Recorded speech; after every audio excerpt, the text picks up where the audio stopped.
Ako, si Princess Jade Calabrosa, sang Bachelor of Technical Vocational Teacher Education, major in Agricultural Crops Production, cum laude. Kag ini ang istorya sang akon paghimakas.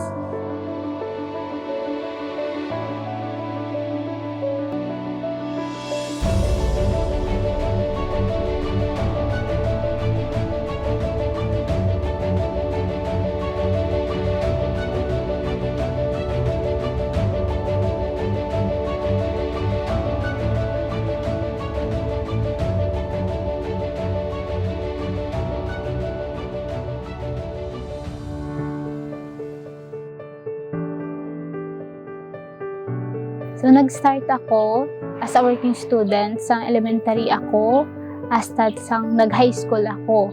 Kay gusto ko gid makatapos sa pag-eskwela. So, amo mo na ang isa ka rason nga gusto ko mag-working student kay damo kami nga magulutod kag hindi gid kaya sang akon nga mga ginikanan nga paeskwelahon kami. So, after sang akon nga senior high school, nag-stop ako for 1 year kag nagngita ako sang obra. So ang akong obra dito is sa sulod ka shop. So nagabaligya ako to sang MSE, Natasha, Avon, and mga Tupperware products.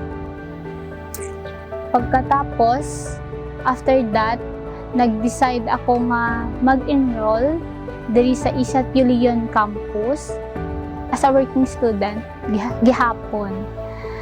Then,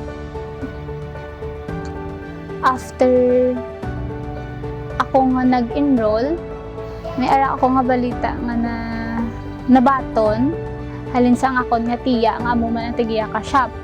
So, hambalya is pwede ako kapuli danay kay nasunog kuno ang amon nga balay. So, amo to, nakibot ako pagkabati ko to. Una, hindi pa ako magpati nga aamon balay. Tapos, ginbuligan man ako sang utod katag iya ka water market nga shop. Ginbuligan niya ko. Nag-drive siya sang single nga motor. So, ginpasakay ako kag siya ang nagdulong sa amon balay. Nakita ko damo-damo tawo. Kay sang time nga to may sa simbahan do may mass. Pagkatapos nagsulod ako, sulod lo naman balay mo. So nagsulod ako. Tapos pag-abot ko nakita ko si mama nga naurungan. Kag nakita ko man ang manghod ko nga nagahibi. Pagkatapos ginpamangkot ko siya natabo. Tapos wala ako ginsabat. So wala ako ginsabat do na nakulbaan ako kay amba ko basi tuod gid man nga amon to balay. Pero nakita ko na nga may sunog. Tapos nagdiretso lang ko sa sulod sa lagyan pakadto sa balay. Tapos pag-abot ko dito nakita ko na nga muna nga wala na mong balay. Nasunog na siya. Tapos ang nakita ko man ang ako ng pakaisa. Tapos sa time ko to wala ako nagibi, as in like ang basang pakaisa ko ipagwa lang ino nga nabatsagan nga amo na nga hindi kay basik balipong karon. So amo na naghibi ako sa iya. Tapos nagsulod sa isip ko nga tanan ko nga savings, paano to? Kay eskwela pa ko college. Hindi na ako ka-eskwela kay nag-ubra ako ganito tungod dito. Tungod nga makakwarta ako, tungod may savings ako. Naisip ko nga nag-question ako. Which is nga balaan ko nga hindi man sakto nga i-question nun ang Ginoo. Question ako, why sa tanan-tanan nga tawo sa kalibutan nga asa akon pa ni matabo. So after sang natabo sa amon, sa akon nga pamilya nga nasunugan kami, nag-continue man ako gyapon sa akon nga pag-eskwela as a working student. So dito man ako gyapon nagobra ni tita.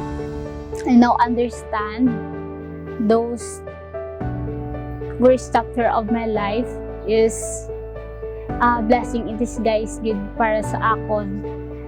Kay biskan amo to natabo sa amon nga pamilya sa akon, naghatag gid siya sa akon sang reason nga magpursige pa gid sa akon nga pag-eskwela, nga matapos gid ang akon nga college. So nagapasalamat gid ako sa mga nagbulig sa amon, ilabi na gid sa akon. So during my elementary days and high school days kay Arlene Aquidado, thank you gid tita sa pagbulig mo sa akon. And also during my high school days, senior high school days kag sa college ko, thank you tita, thank you sa Linas family sa pagbulig sa akon. Thank you sa paghatag sa akon sa advice. Thank you sa paghagad sa akon sa pagsimba every Sunday. So, nakabulig ito sa akon spiritually, mentally. And also, thank you to Pastor Paul and sa iyang wife. Thank you so much sa tarantanan nga advice.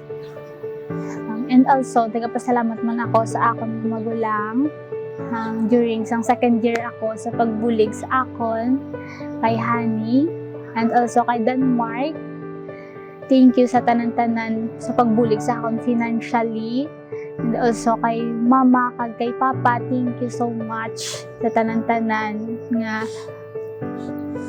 pag-antos sa pagpangita ka kwarta para sa amon.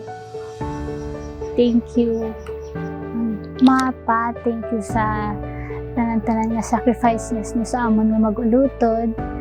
Kay biskan ka isa na budlayan na kamo, thank you kay wala nyo ginaisip nga mag-give up, and I am forever grateful nga kamo ang naging parents ko. Thank you for everything that you have done for us. I love you. And for myself, I am so proud of you because despite of those hindrances or circumstances, you didn't give up. Biskan sa nagpapakanubo ka sa ibang nga tao, you didn't give up. Instead, you use those as an inspiration to become what you are today. Ako, si Princess Jade Calabroso, sang Bachelor of Technical Vocational Teacher Education, major in Agricultural Crops Production, cum laude. Kag ini ang istorya sang akon paghimakas.